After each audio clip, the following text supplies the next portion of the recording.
At a luxury car interior studio in Palo Alto, a quiet black woman walks in wearing worn jeans and old sneakers, just looking to explore. But within minutes, she's insulted, ignored, and thrown out like she doesn't belong. What the staff doesn't realize is, they just picked the wrong woman to underestimate, and when she returns, everything they thought they controlled is about to come crashing down. Before we dive in this story, let us know where you're watching from. We'd love to hear your thought. Get her out, now! She doesn't belong here! The voice cracked through the sleek stillness of the showroom like a gunshot. Heads turned, conversations died mid-sentence, and all eyes landed on the man barking from behind the custom carbon fiber desk at the far end of the room. Craig Dalton, regional manager of Myers Custom Studio, Palo Alto, was fuming. Face red, jaw clenched, nostrils flaring like a charging bull. He was pointing at a woman near the entrance, a woman who hadn't even spoken yet. She stood there in worn jeans, a faded hoodie, and sneakers that had clearly seen better days. Her hair was tied back in a no-nonsense bun, and her hands rested quietly at her sides. She looked like she'd just stepped out of a mechanic's garage, not a luxury customization shop. But it wasn't her outfit that enraged Craig. It was the way she stood there, unbothered, unafraid, like she belonged. That calm unnerved him more than anything else. "Ma'am, I'm going to ask you nicely once," Craig said, storming toward her, his footsteps echoing on the polished epoxy floor. "This isn't some drop-in muffler shop. We work with clients who actually own the kind of cars we service." His voice dripped with disgust. "People don't just wander in off the street looking like that unless they're lost or casing the place." The client sipping espresso at the glass bar turned to watch like they were tuning into live theater. The woman didn't flinch. She didn't look scared or confused or embarrassed. She just tilted her head slightly, her gaze cool and focused. Then she spoke, soft, steady, dangerous. "You finished?" Her tone landed like ice water on overheated skin. No bravado, just deliberate calm. Craig blinked, caught off guard by her audacity. "That's it. Security!" Craig snapped, spinning on his heel toward the front desk. "Amanda, call Darnell up here, now!" Amanda, platinum blonde, perfect eyeliner, and an expression that screamed entitlement, barely hid her smirk. She tapped the intercom with one perfectly manicured nail and said, "Hey, Dee, we need you up front, got a situation." Her voice was syrupy sweet, but the undertone was venom. The woman took a slow step deeper into the showroom, ignoring the chaos swirling around her. Her eyes scanned the high-gloss display bays, hand-stitched leather interiors, bespoke steering wheels, limited-edition trim kits worth more than a year's rent. She paused by a forest green Bentley, its interior refitted with quilted ivory suede. She touched the edge of the display glass, slightly, respectfully. "Don't touch that!" Craig barked, crossing the room like she'd committed a crime. "Lady, what part of leave don't you understand?" She turned slowly, like she had all day. "You're loud," she said, "and scared." Her words were low, but sharp enough to cut him open. "What the hell did you just say?" he snapped, incredulous. She didn't raise her voice, didn't flinch. "You don't know who I am. But you just made a mistake so big, it's going to wreck you in ways you can't even spell." Craig scoffed. "Is that a threat?" Her lips curled. "It's a guarantee." And at that exact moment, the double doors opened and in walked Darnell's security, tall, stocky, calm-eyed, and not sure yet who to listen to. Craig jabbed his finger in her direction again. "She's trespassing. Escort her out." Darnell looked at the woman, then at Craig, then back at her. His voice was measured. "Ma'am, I don't want this to get ugly. Can we just step outside and talk?" The woman looked at him with something close to pity. "You don't need to put hands on me," she said quietly. "I'll walk." And she did, past the display bays, past Amanda's sneer, past the customers who pretended not to stare. As she reached the door, she turned back. Her eyes met Craig's, and she offered the kind of smile that didn't belong in a place like this. Quiet, knowing, lethal.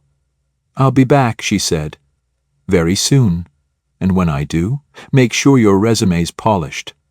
Then she was gone. Inside, Craig exhaled like he'd just won something. "Freaking crazy," he muttered. Amanda nodded, laughing a little too loud. "Honestly, the nerve of some people." They went back to their work, clueless. None of them saw it coming.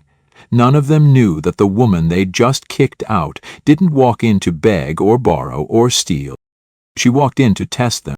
And they failed. Spectacularly. Selina Myers didn't drive far after she left the Palo Alto studio. Just a few blocks down the tree-lined street, she pulled her 10-year-old Ford Fusion into a quiet parking lot behind a boutique coffee shop and killed the engine. Her hands were calm on the steering wheel, but her mind was a storm. She sat in silence for a full minute, then leaned back and exhaled through her nose. Slow, deliberate, measured, not out of defeat, but calculation.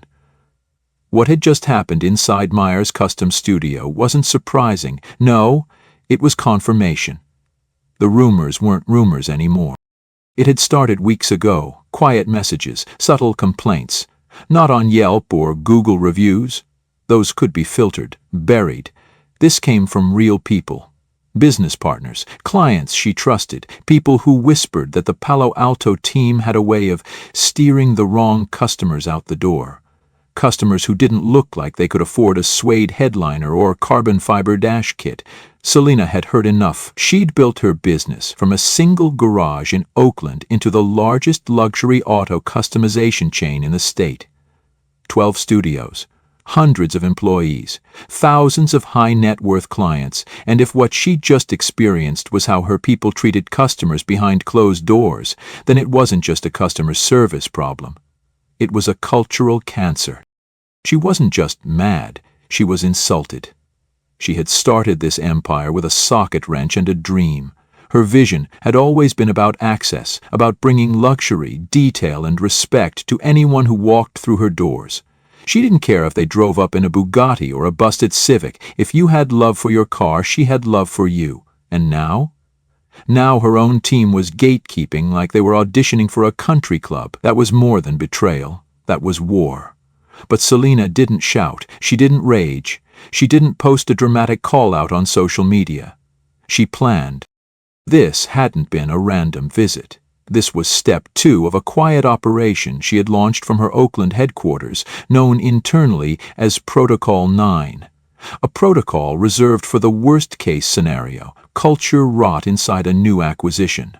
Palo Alto had only joined the Myers custom family 8 months earlier, and it was their most expensive location yet. She had put a lot of trust and a lot of brand reputation into that team, and after today, she knew that trust had been misplaced. But Selina hadn't walked in there as CEO. She had walked in as a nobody. That was the point. The disguise hadn't been easy. Selina Myers was a known name in certain circles. Black woman, 44, millionaire, self-made, magazine covers, tech interviews. People expected to see her in crisp, tailored suits, stiletto heels, and her matte, thick Range Rover autobiography, but not today. Today, she had dug deep into her closet and pulled out the kind of clothes that didn't shout success. Baggy hoodie, a ponytail that said working 2 jobs more than runs an empire. She'd even left her wedding ring at home. Every part of her look was built for one thing: underestimation. And it had worked. Amanda had looked at her like she was a stray dog. Craig had spoken to her like she was an inconvenience instead of a guest. And the customers? They just watched, didn't step in, didn't ask questions. That was almost worse. It was a masterclass in what not to do. Selina didn't need to guess anymore. She had seen it with her own eyes. She had lived it in her own skin. But this wasn't over, not even close. The test had only just begun. Because Selina hadn't gone in hoping for a fairy tale. She went in expecting to be ignored. What she didn't expect was how comfortable they were being that cruel, how effortless the dismissal had been. No hesitation, no second-guessing, just pure, immediate, institutionalized arrogance. Which meant this wasn't about a few bad apples. This was systemic. This was rot that had been allowed to grow unchecked. She opened the Notes app on her phone and started typing. Names, timestamps, quotes. She documented every moment, every insult, every missed opportunity. She recorded a voice memo while the details were still sharp. She didn't do this because she needed proof. She did it because she was building a case. And soon the whole team at Palo Alto would be in the courtroom of consequences. Her last note simply read, "Demeanor, calm under fire, objective complete, ready for escalation." She closed her phone, restarted the engine, and drove off, not home, not to headquarters, but to an undisclosed location where her executive team would be waiting. There were calls to be made, surveillance footage to pull, paperwork to prepare. The next steps wouldn't be emotional, they'd be surgical. And as the studio's glass doors faded behind her in the rearview mirror, Selena didn't look back. She didn't need to. Because when she did return, it wouldn't be in sneakers. It would be in stilettos and vengeance. Selena Myers didn't come back the next day. She came back 1 hour later, and this time she wasn't there to be tested. She was there to deliver the sentence. The parking lot of Myers Custom Studio Palo Alto shimmered beneath the California sun as a black Maybach S-Class rolled in and glided to a stop in the front VIP space, normally reserved for high-tier clients. The doors opened and she stepped out. Gone was the faded hoodie and scuffed sneakers. In their place, a tailored navy suit that fit her like armor, Louboutin heels that clicked with purpose, and a Cartier timepiece that glinted with authority. Her natural curls were styled high, crown-like. She didn't walk toward the glass doors. She claimed the ground with each step. Inside, Amanda was mid-scrapper on her phone when she looked up and instinctively plastered on her customer service smile. "Good afternoon, welcome to—" But she didn't finish. Her smile wavered. Her face paled. Something about this woman looked eerily familiar, but she couldn't place it. Selena didn't give her time. Her voice cut clean through the air. "I need to speak to your district manager." Not a request, a command.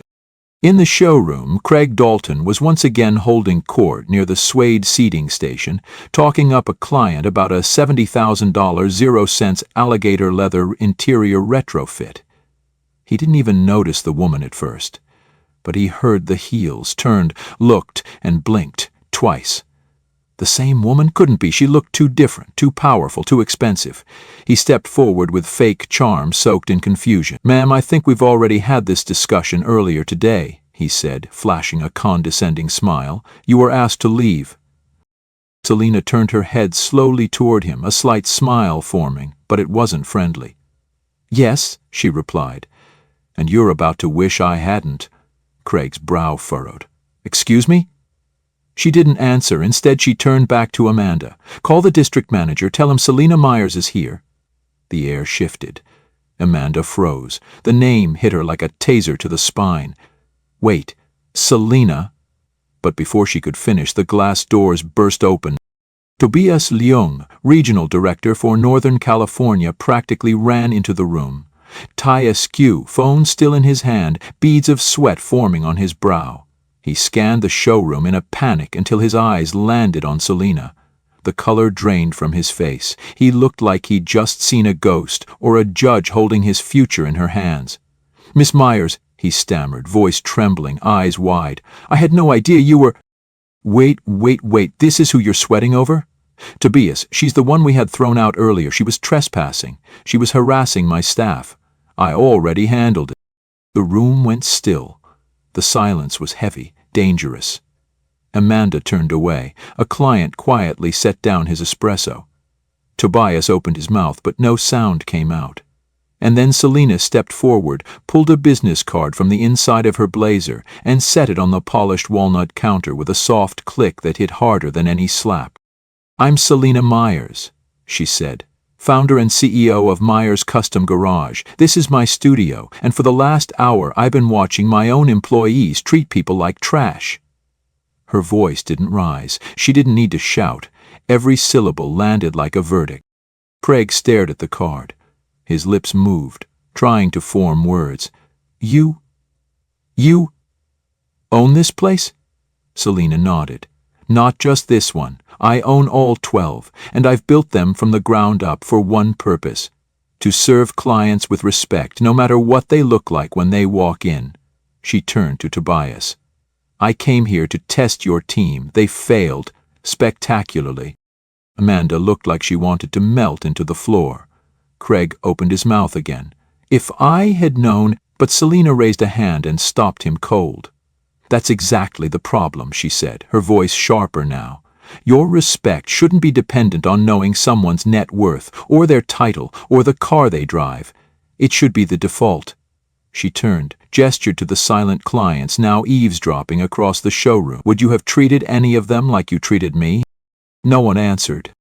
Then Selina walked across the floor, slowly, stopping beside the same green Bentley she had admired earlier. She ran her fingers across the edge of the custom-stitched door panel. This car? I commissioned this design 6 months ago, and I assigned it to this location because I believed in its team. She turned back, her eyes locked on Craig. Clearly, I was wrong. Darnell, the security guard who had escorted her out, appeared again at the edge of the room, looking unsure, his shoulders tense. Selina looked him dead in the eye. Don't worry, I'm not here to file assault charges, she said, but I am here to clean house.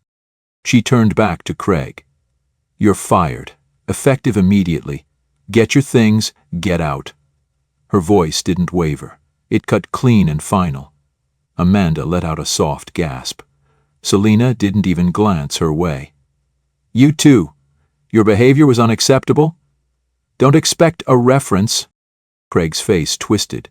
Shock, then desperation. Wait, you can't just walk in and... Selina's eyes narrowed. I already did, and now I'm walking you out. Goodbye, Mr. Dalton. She turned to Tobias. Prepare the paperwork. HR will need to step in. This location's brand is contaminated. I want every staffer retrained, every policy rewritten, and I want live surveillance review on every client interaction starting today. Tobias nodded rapidly. Yes, absolutely. I'll handle it. His voice cracked. He knew he was barely hanging on himself. Selina looked around one final time, her gaze passing over the stunned faces of employees, clients, and the silence they had built together. This place will change, she said, or it will close. I'm not negotiating with prejudice. And with that she walked out of the glass doors again, but this time not as a stranger. She walked out as the storm she warned them about. Selina didn't leave the parking lot right away. She stood beside her Maybach, arms folded, watching through the tinted glass as Craig Dalton stormed through the showroom in disbelief, shouting into his phone, probably trying to reach someone higher than Tobias. Someone who didn't exist. There was no ladder to climb when the woman standing outside signed the checks and owned the building. Amanda trailed behind him, pale as drywall, clutching her bag like it might somehow save her. Neither of them dared look back toward the entrance. They knew better now. Too late, but they knew. Inside, Tobias moved like a man trying to outrun a heart attack. He barked orders, scribbled on his notepad, called HR, legal, and ops. Meanwhile, the rest of the staff stood still, frozen in place like mannequins under interrogation lights. Selina gave them no attention. Not yet. Because the next disaster was already unfolding. Before their eyes, and they were too oblivious to stop it.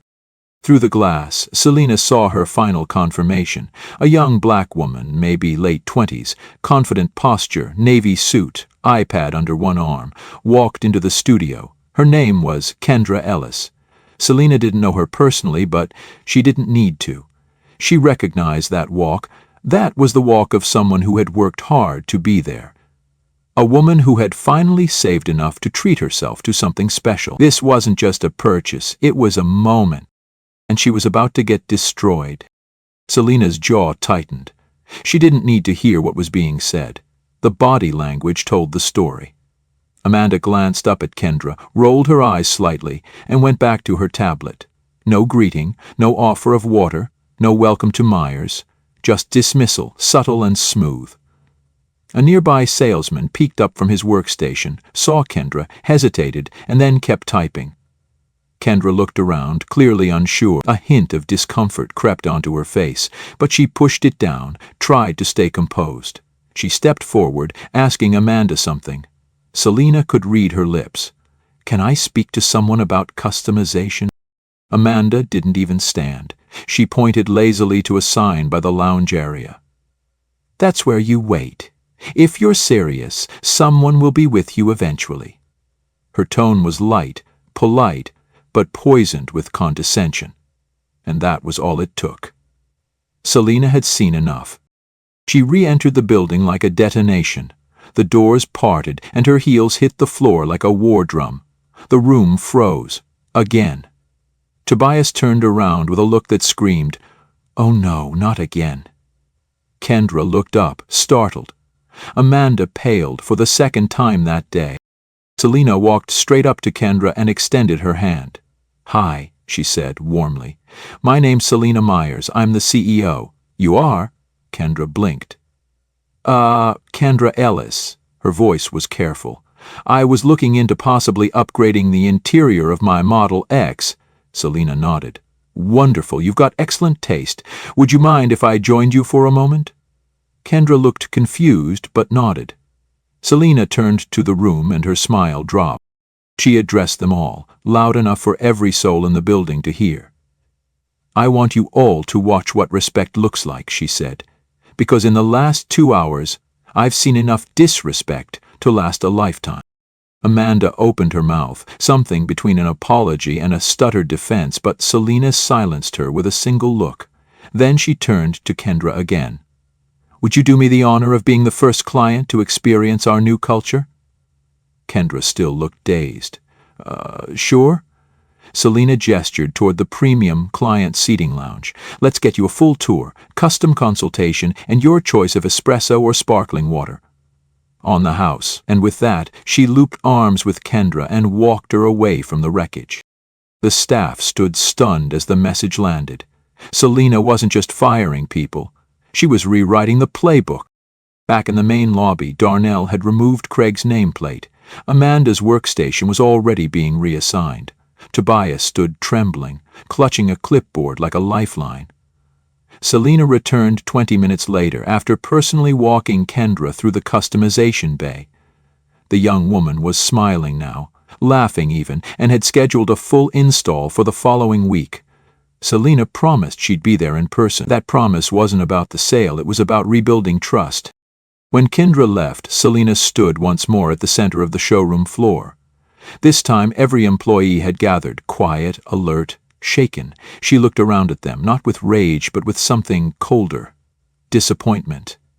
"For years," she began, "I've worked to build a business where everyone feels welcome. Not just the ones who roll in here dripping diamonds, but everyone. You've embarrassed me. You've endangered this brand, and you've made people feel less than human." Nobody moved. Nobody blinked. "Starting today, everything changes," she continued.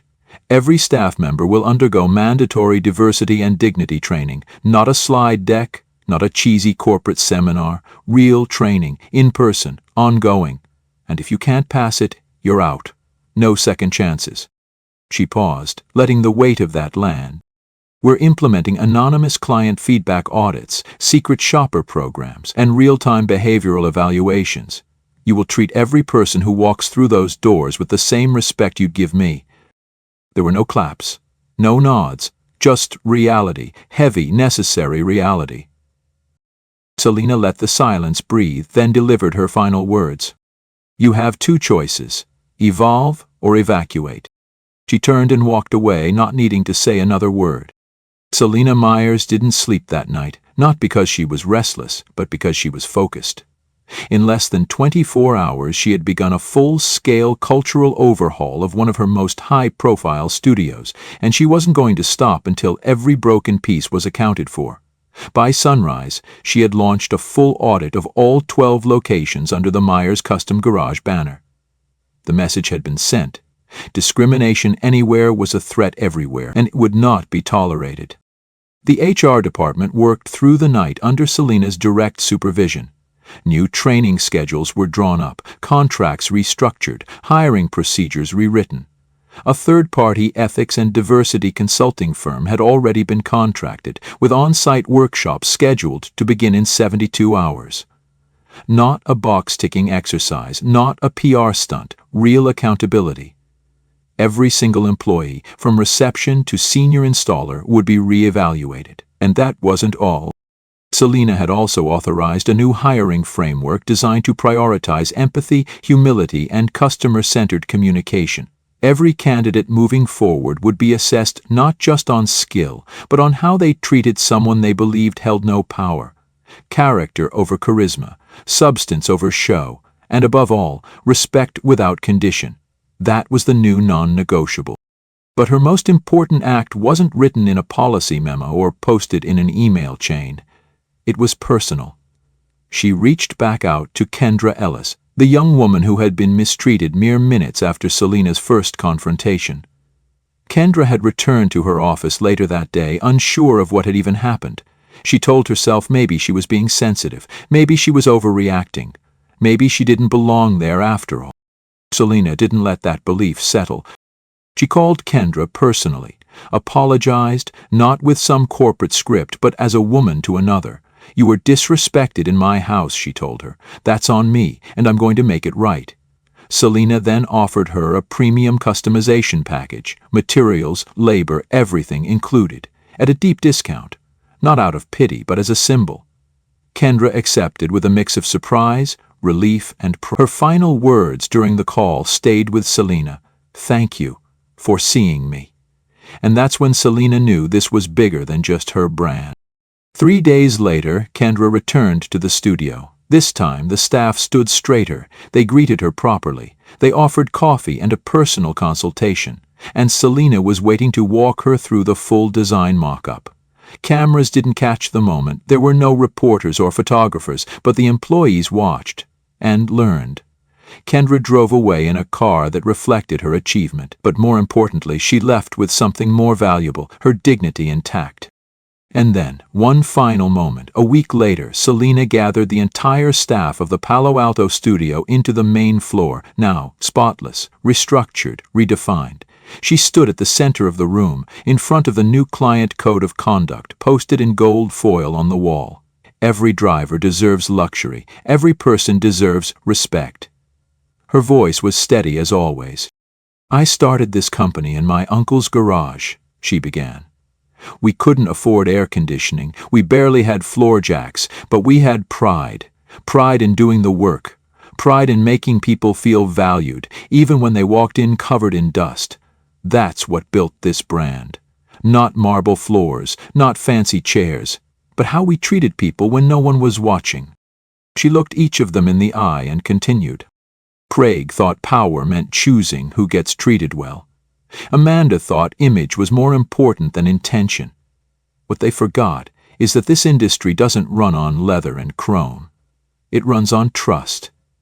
And if you ever betray that trust again, you won't be working here. Not now, not ever. There was silence. Deep, reflective silence. Selena took one last breath, then spoke the words that would echo long after she left that room. "Judge people by their character, not by their car, not by their clothes, not by their color, because the next time someone walks through that door, they might be me, and you won't see it coming." Then she turned, heels clicking against the floor, and walked toward the exit, and just before stepping out, she looked back and gave the smallest nod. It wasn't a warning. It was a promise.